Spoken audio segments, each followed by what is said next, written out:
Educação à distância, mudando realidades.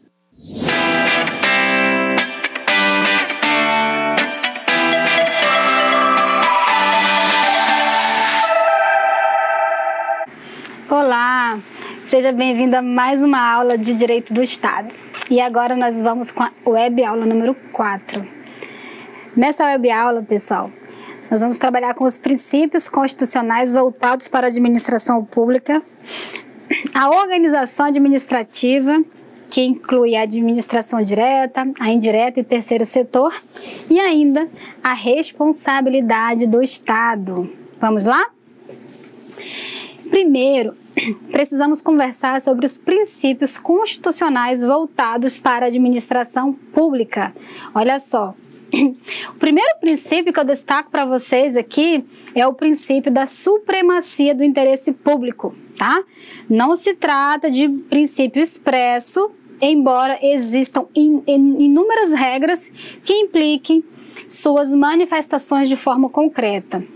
Podemos nos referir a institutos correlatos dispostos na Constituição Federal da República, como a possibilidade de desapropriação, que está lá no artigo 5º, no inciso 24, também a requisição administrativa, no artigo 5º, inciso 25, entre outras prerrogativas que submetem os direitos do cidadão às restrições impostas pelo Estado em favor do interesse público.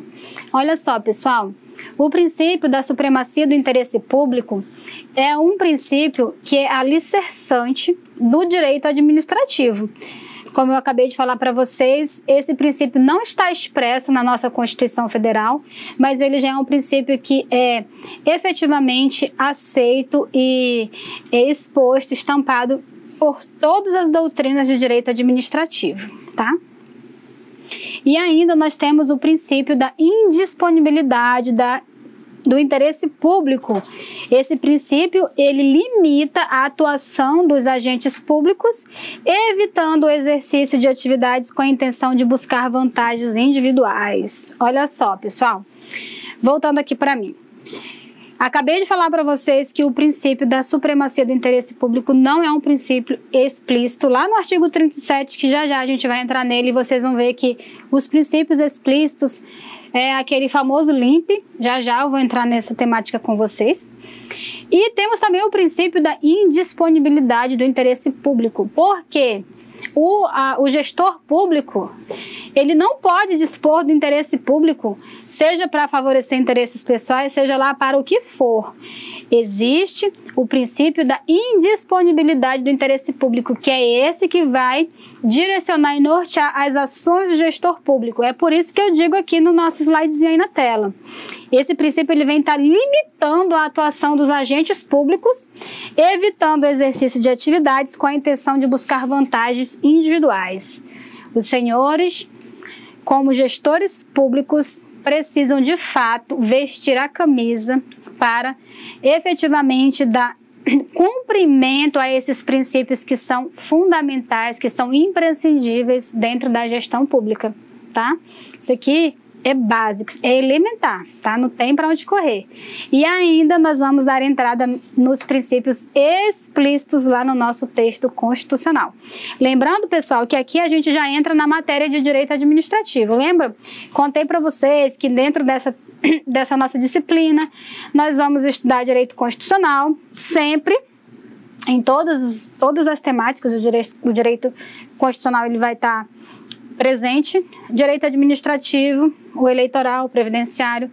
Só que o direito administrativo, ele não tem um código, tá? Ele não é codificado como o Código Civil, o Código Penal, o Código Eleitoral.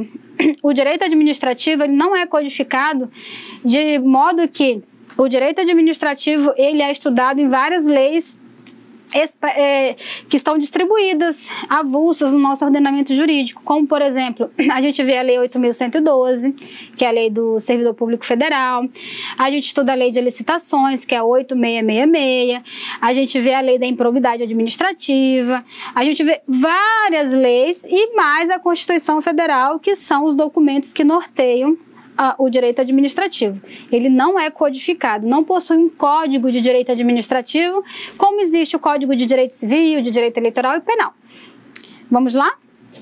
E aí, a gente vai entrar aqui nos princípios constitucionais voltados para a administração pública, que são os princípios que estão expressos. Percebam, eu até destaquei aqui no materialzinho de vocês, destaquei a palavrinha expressos. Por quê? Porque eles estão estampados lá no artigo 37 da CF. Vejamos. Artigo 37. A administração pública direta e indireta. Vocês vão ver já já o que é essa administração direta e indireta. De qualquer dos poderes da União, dos Estados, do Distrito Federal e dos municípios, obedecerá aos princípios da legalidade, da impessoalidade, da moralidade, da publicidade e da eficiência. E também o seguinte, o que interessa para a gente aqui são esses princípios nesse momento, tá? Esses princípios, pessoal, vocês podem verificar que a legalidade, a impessoalidade, a moralidade, a publicidade e a eficiência, começa com L, com I, com M, com P e com E. E daí, é bem comum, quando vocês forem estudar, pegarem as iniciais desses princípios e transformar no mnemônico chamado LIMP. Portanto, quando vocês tiverem dificuldade de lembrar, esses 5 princípios que estão expressos no artigo 37, vocês lembrem do LIMP, que ele é bem utilizado. Legalidade, impessoalidade, a moralidade, publicidade e eficiência. O LIMP, bem comumzinho, tá? Vão ver isso em material de concurso, vão ver isso em doutrina. Os próprios doutrinadores utilizam essa sigla para poder remeter a esses 5 princípios constitucionais que estão estampados no artigo 37. Só para ficar mais facinho para vocês absorverem esse conteúdo. Legal, né? Vamos lá. E temos ainda a organização administrativa. Vamos voltar aqui, pessoal. Lembrando, vou comentar com vocês cada um desses princípios, tá? Olha só, o princípio da legalidade, ele não é nada mais, nada menos do que a submissão do Estado à lei. Olha só, quando a gente fala de direito privado, nós temos o Código Civil, que traz as regras de direito privado. Entre nós mesmo, o que significa dizer que as pessoas privadas, elas não... É o seguinte, tudo o que não é proibido é permitido para nós, pessoas do povo, pessoas comuns. Agora, para o gestor público, o princípio da legalidade, ele vem dizer que ele só pode fazer aquilo que está previsto em lei. Se não tiver lei dizendo que ele pode ou que ele não pode, ele não vai poder atuar. Tá? Então, tudo que o gestor público faz tem que ser respaldado na lei. Então, para o particular, tudo que não é proibido é permitido, enquanto que para nós, pessoas que trabalhamos com gestão pública e qualquer ramo da administração pública, só podemos fazer aquilo que está previsto em lei, princípio da legalidade. E o princípio da impessoalidade também, ele fala sobre, ele tem uma ideia de finalidade ou isonomia. A impessoalidade está ligada diretamente com a satisfação do interesse público e ela traz a vedação à promoção pessoal. Ou seja, o gestor público ele tem que ser impessoal, ele não pode fazer nada para suprir o seu interesse e satisfação pessoal que não seja algo em favor da coletividade. É por isso que ele traz a ideia de vedação à promoção pessoal. E ainda o princípio da moralidade, que está diretamente ligado com a atuação ética e honesta dos agentes públicos na gestão da coisa pública, ou seja, na gestão da res pública, tá? Princípio da publicidade, tá? Esse princípio, ele vai trazer eficácia e transparência da administração em sua atuação. Lembrando, pessoal, que nem tudo é obrigado que seja publicado. Existem algumas situações que não é necessário que seja publicado. Questões internas, meramente administrativas, não há necessidade. Um exemplozinho bem elementar, vamos lá. Eu precisei solicitar, fazer uma requisição de uma resma de papel A4. Eu não vou precisar publicar uma situação dessas, né? Não tem necessidade. Agora, certos atos, a maioria dos atos, né, de interesse público, enfim, levando em consideração alguns que têm segredo de justiça. Isso daí é respaldado também por lei. Nada é absoluto no direito. Não é isso mesmo que a gente já conversou? Não tem direito absoluto? Portanto, a publicidade, ela traz a ideia de transparência na gestão, na atuação da administração pública. Mas nem tudo é obrigado que se faça publicação, tá? E ainda a eficiência, pessoal.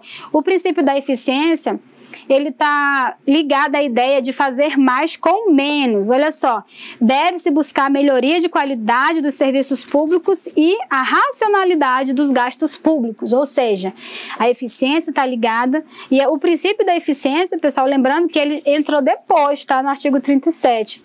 Eu não sei de cabeça o ano, mas ele entrou posteriormente na nossa Constituição Federal por meio de uma emenda constitucional, tá? Mas o importante é que vocês saibam que ele está expresso no artigo 37 e ele traz a ideia do fazer mais com menos. Ele traz a ideia da qualidade nos serviços públicos de modo geral, tá? E aí, a gente vai conversar um pouquinho sobre a administração direta, indireta e o terceiro setor, tá? A administração direta é o conjunto de órgãos que integram as pessoas políticas do Estado aos quais foi atribuída a competência para exercer o exercício de atividade administrativa de forma centralizada. Olha só. Por que de forma centralizada? Porque o próprio Estado executa as atividades diretamente, ele centraliza para ele essas atividades. É por isso que quem são as entidades da administração direta que executa diretamente certas atividades? A União, os estados, o Distrito Federal e os municípios, tá? Então, esses são os entes, são as entidades que fazem parte da administração direta. Não confundam com a administração indireta, tá? Vamos lá ver como é que tá alicerçado aqui no nosso material. Olha só, temos uma outra situação, tá? Falei para vocês agora há pouco sobre a centralização e agora eu vou falar para vocês sobre a descentralização. Vamos lá. A transferência dos serviços a pessoas jurídicas diversas recebe o nome de descentralização, tá? A descentralização pode ser executada com a transferência na prestação do serviço a pessoas jurídicas criadas pela própria administração pública, especializadas na execução daquela atividade, tá?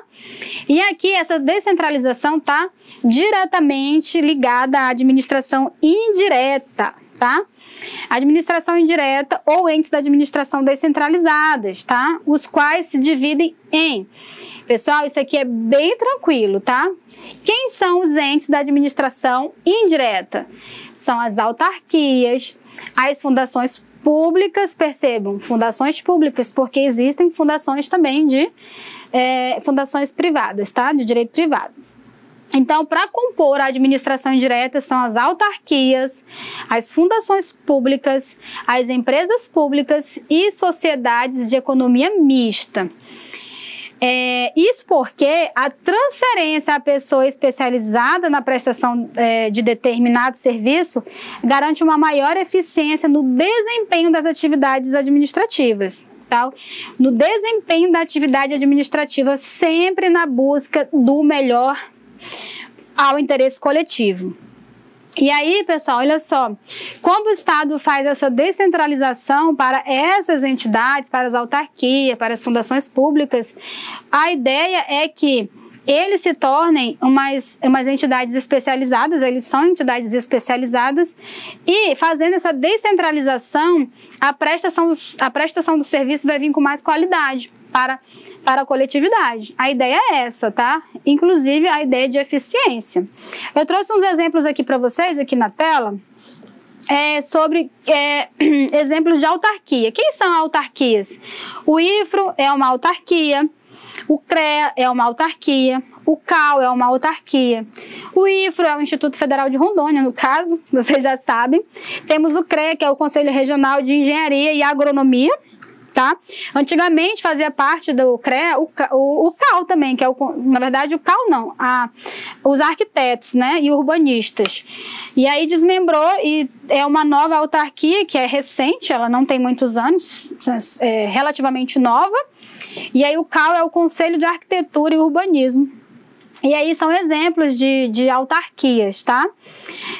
Exemplos de fundações públicas, a FUNAI e aí a Fiocruz, né, que está super falada na atualidade. Temos também empresa pública, exemplo de empresa pública, Caixa Econômica Federal, os Correios, a Casa da Moeda, são exemplos de empresas públicas em âmbito federal. Tá? E temos sociedades de economia mistas que são representadas em massa, como exemplo na doutrina pelo Banco do Brasil, pela Petrobras e pelo BNDES, que é o Banco Nacional de Desenvolvimento. Enfim, não me recordo exatamente a sigla completa do BNDES, mas é um Banco Nacional de Desenvolvimento, enfim. E aí, o Banco do Brasil, a Petrobras e o BNDES são exemplos marcantes de sociedade de economia mista. Em âmbito aqui do estado de Rondônia, eu posso dizer para vocês que a CAERD é uma sociedade de economia mista, estadual, inclusive. Por que é sociedade de economia mista? Porque tem dinheiro público e dinheiro privado. É por isso que é sociedade de economia mista. Vamos lá aqui para a tela. E ainda, fique atento, tá? Olha só, as autarquias são indicadas para o desempenho de atividades típicas do Estado. As fundações públicas para o desempenho de atividades de utilidade pública, né? Olha o exemplo aqui do IFRA, atividade típica de Estado, educação. O IFRO é uma autarquia, ele está desempenhando uma atividade típica de Estado que é promover a educação. Diga-se de passagem, educação de qualidade aqui no nosso Instituto Federal. Não é isso? E aí, as fundações públicas para o desempenho de atividade de utilidade pública e as empresas públicas e sociedades de economia mista para a exploração de atividade econômica, tá? Então, percebam, as sociedades de economia mista, elas podem exercer atividades que exploram atividade econômica. Agora, outro detalhezinho que eu quero contar para vocês dentro dessa temática, tenham atenção, tá? Vocês não podem confundir a descentralização com a desconcentração. A descentralização é essa situação que eu acabei de conversar com vocês. Está ligada diretamente com a administração indireta. Vejamos, a descentralização se realiza entre pessoas jurídicas diversas, tá? Ou seja, a União passando as competências de uma determinada situação para ser executada por uma autarquia. Tá? Enquanto a desconcentração se configura pela distribuição interna de competências no âmbito de uma mesma pessoa jurídica, mediante especialização interna. Aqui, na desconcentração, existe hierarquia, enquanto que na descentralização não há hierarquia entre as pessoas jurídicas, mas ela se sujeita a um controle finalístico, tá? É diferente de a pessoa ser totalmente hierarquicamente subordinada a uma, no caso da desconcentração, há hierarquia, e no caso da descentralização não tem hierarquia, mas existe um controle finalístico que é exercido pelas entidades da administração centralizada. Combinado? Certinho? Podemos seguir adiante? Vamos lá. E ainda nós temos o terceiro setor. Tá? O terceiro setor, ele não integra o sistema da administração pública formal, tá? Direta ou indireta. Lá na administração direta e indireta, eles integram o sistema da administração pública. Já aqui no terceiro setor, ele não integra, tá? O terceiro setor não integra o sistema da administração pública, tá? Ele coopera com o governo, prestando serviço de utilidade pública, as suas atividades, as suas entidades, as suas atuações, elas são de forma que a gente pode dizer paraestatal. Por que paraestatal? Porque elas são paralelas ao Estado, tá? São 4 espécies de entes do terceiro setor tratados no direito brasileiro. Quem são eles? Temos as entidades do Serviço Social Autônomo, que são representados pelo SESI, SENAI, o SESC, o SEST, o SENAR. Tá? Nós temos as organizações sociais conhecidas no dia a dia pelas OS, a gente fala abreviação, né? As OS são particulares sem fins lucrativos na esfera federal, são criadas pela Lei 9.637 de 98. Na esfera federal são criadas pela Lei 9.637 de 98. Tá? São as organizações sociais que são particulares sem fins lucrativos. E ainda nós temos as OCIPs, tá? Que são as organizações da sociedade civil de interesse público, tá? São particulares também sem finalidades lucrativas, criada para prestação de serviços públicos. É regido pela Lei 9.790 de 99. E temos ainda as organizações da sociedade civil. Olha só, elas são as sociedades cooperativas sociais, as integradas por pessoas em situação de risco ou de vulnerabilidade pessoal ou social. As alcançadas por programas e ações de debate à pobreza e de geração de trabalho e renda. As voltadas também são organizações voltadas para o fomento, a educação e a capacitação de trabalhadores rurais, ou capacitação de agentes de assistência técnica e extensão rural, por exemplo, tá? Assim, resumindo, tá? Assim como as organizações religiosas que se dediquem às atividades ou projetos de interesse público, de cunho social, distinta das destinadas para fins exclusivamente religiosos, tá? Essas são algumas características das organizações da sociedade civil. E ainda temos as entidades de apoio, que são pessoas jurídicas também de direito privado, elas também não têm fins lucrativos e são instituídas por servidores públicos, porém em nome próprio, sob a forma de fundação, associação ou cooperativa. Então, elas são compostas por servidores públicos, mas é uma entidade de personalidade jurídica privada, tá? Ainda temos algumas características do terceiro setor, tá? As principais características das entidades paraestatais. Acabei de falar para vocês que paraestatais porque elas são paralelas aos estados, tá? Aos estados que eu digo no âmbito estadual, federal, municipal, é nesse sentido, tá? Elas são entidades privadas, ou seja, elas são instituídas por particulares, não é o Estado que cria ou que autoriza a sua instituição, tá? Como no caso das autarquias, que elas são criadas por lei, tá? Então, assim, aqui já são, no caso, os particulares que fazem a instituição dessas entidades.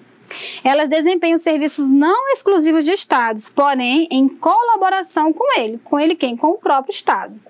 Recebe algum tipo de incentivo do poder público, que é denominado fomento, se sujeita ao controle da administração pública e do Tribunal de Contas, isso porque elas recebem esses fomentos, tá? O regime jurídico é de direito privado, porém parcialmente derrogado por umas normas de direito público. Elas não fazem parte da administração indireta, muito menos da direta, obviamente, e elas integram o terceiro setor. São características das paraestatais, tá? E agora, pessoal, exaurido esse nosso conteúdo de terceiro setor, enfim, a gente vai dar entrada a vamos iniciar agora uma nova temática do nosso conteúdo, que é a responsabilidade do Estado, tá? Vocês vão ver que vocês, como gestores públicos, precisam ficar muito atentos, porque é possível, inclusive, nessa temática aqui, uma ação regressiva contra o agente causador do dano. Vamos ver como é que acontece? Vamos lá. Olha só, a responsabilidade do Estado, tá? Ou seja, a responsabilidade civil do Estado no Brasil hoje está prevista lá no artigo 37, parágrafo 6º da nossa Constituição Federal. Parágrafo 6º. As pessoas jurídicas de direito público e as de direito privado, prestadoras de serviços públicos, responderão pelos danos que seus agentes, nessa qualidade, causarem a terceiros, assegurado o direito de regresso contra o responsável no caso de dolo ou culpa. Olha só, assegurado o direito de regresso contra o responsável no caso de dolo ou culpa. Então, é aí que entra aquela questãozinha que eu acabei de falar para vocês. Vamos ficar atentos, ficar espertos com as nossas demandas, com as nossas ações como gestores públicos, para que nenhuma situação dessa venha acontecer na nossa carreira profissional, tá? Continuando aqui, a responsabilidade objetiva é a regra no país, tá, gente? Porque é possível que exista a responsabilidade subjetiva, mas a regra é a responsabilidade objetiva acatada como padrão a teoria do risco administrativo, tá? Responsabilidade subjetiva. Nos casos de danos decorrentes de atos omissos, tá? Ou seja, uma situação de omissão, ou seja, uma situação que deixou de fazer, nessa situação, a pessoa que sofreu o dano tem que provar, tá? O ônus da prova é dela, ou seja, o ônus da prova é de quem alega. Tem que provar que houve a falta da prestação de um serviço que deveria ter sido prestado pelo Estado. Provando também que existe o nexo causal entre o dano e essa omissão estatal, tá? Ou seja, pessoal, quando nós vamos responsabilizar o Estado por uma responsabilidade subjetiva, é preciso que tenham essas comprovações. Tem que ter, no caso aqui, o nexo causal, tem que comprovar, ele tem que provar que o Estado deveria fazer e não fez, para ele poder, de fato, ter direito a essa responsabilidade subjetiva. Enquanto que na responsabilidade objetiva, não tem que fazer essa comprovação. É diretamente que você pode pleitear o pedido, tá? Atenção, vamos aqui para nossa tela, ó.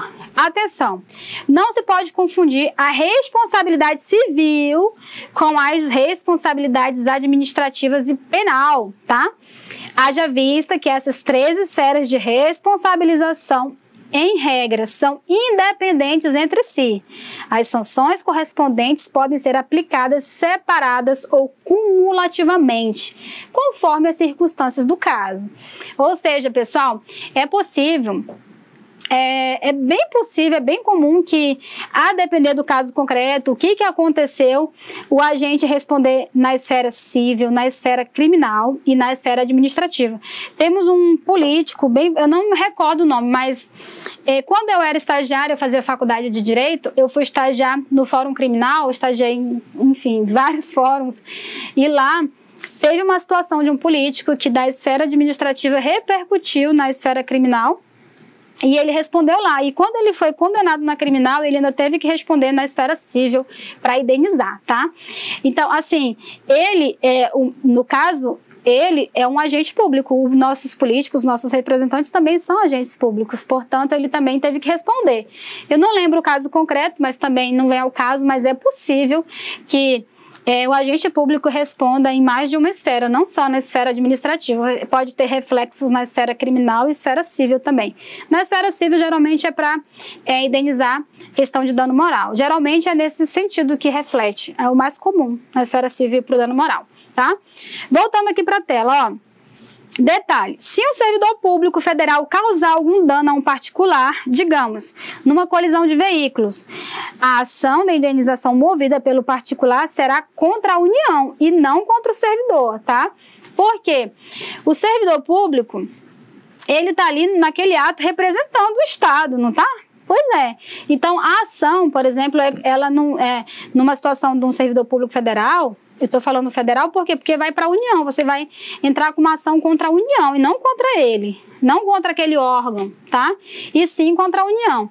E aí a União vai poder entrar com ação regressiva, caso a União tenha que indenizar, né? E perceba que o agente causador do dano realmente deu causa, ele pode fazer ação regressiva. Vamos ver aqui.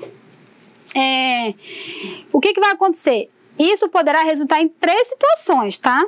Se a administração pública não conseguir provar, tá, ela responderá integralmente pelo dano, devendo indenizar o particular.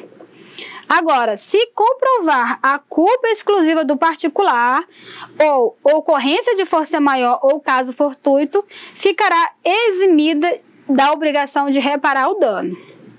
Agora, a outra situação é, se comprovar que houve culpa recíproca, ou seja, a culpa foi parcialmente, um pouco de uma parte e outra de outra parte, a obrigação será atenuada proporcionalmente, tá? E o prazo, pessoal, o prazo para o ingresso com a ação, o prazo que é prescricional, não é prazo decadencial, é o prazo de 5 anos para que o particular tenha condições de ingressar junto ao Poder Judiciário para pleitear o que ele entende ser devido. Beleza?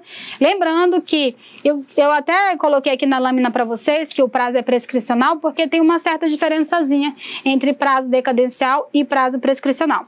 Se alguém tiver alguma dúvida, pode deixar lá no fórum do AVA que a gente responde para vocês. Eu não posso entrar nessa temática agora porque a gente ainda tem muito conteúdo pela frente e aí lá eu posso contar para vocês, tá? Que o prazo decadencial é a perca do próprio direito. Mas lá a gente conversa melhor. E aí, voltando aqui para a tela, nós temos a responsabilidade do Estado. Dentro da seguinte temática, ação regressiva contra o agente causador do dano. É aqui que eu ia contar para vocês ali no início da nossa aula, para vocês terem muito cuidado como gestores públicos, porque sim, pode ter ação regressiva e o gestor público ter que responder para ressarcir os cofres públicos no que foi indenizado ao particular. Olha só, a administração pública ou a delegatária, tá? Que pode ser uma delegatária que está ali efetuando os serviços, uma autarquia, enfim, né? Que causou o dano, indeniza o particular independentemente de ter alguma culpa, tá? Independente de ter alguma culpa. Mas o agente só será condenado a ressarcir a administração regressivamente se esta, ou seja, se a administração comprovar em ação própria que o servidor público agiu com dolo ou culpa. Combinado? E ainda tem um destaque para vocês, ó, mesmo após a morte do agente, tá? Mesmo que o gestor público venha a falecer, os seus herdeiros, ou seja, os seus sucessores podem ser chamados a responder pelo valor que a administração foi condenada a pagar na ação de indenização e aí sempre respeitando o limite do valor do patrimônio transferido. Ou seja, olha só. Então, pessoal, aqui vocês podem perceber que mesmo com a morte, com o falecimento do gestor público, é possível que os seus herdeiros sejam chamados ao pagamento dessa dívida, conforme o artigo 5º lá no inciso 45 da nossa Constituição Federal. E aí, para encerrar a aula, eu peço que vocês fiquem atentos a essa questão da responsabilidade do Estado, porque como gestores públicos, nós já vimos que tem a possibilidade da ação regressiva e mesmo que não tivesse a possibilidade, nós como gestores públicos precisamos e devemos trazer um atendimento da forma mais ética e moral e legalista possível. Portanto, se a gente respeitar as leis, os princípios, vai dar tudo certo. Até a próxima aula. Contem comigo. Qualquer dúvida é só mandar lá no fórum no AVA, ok? Até mais.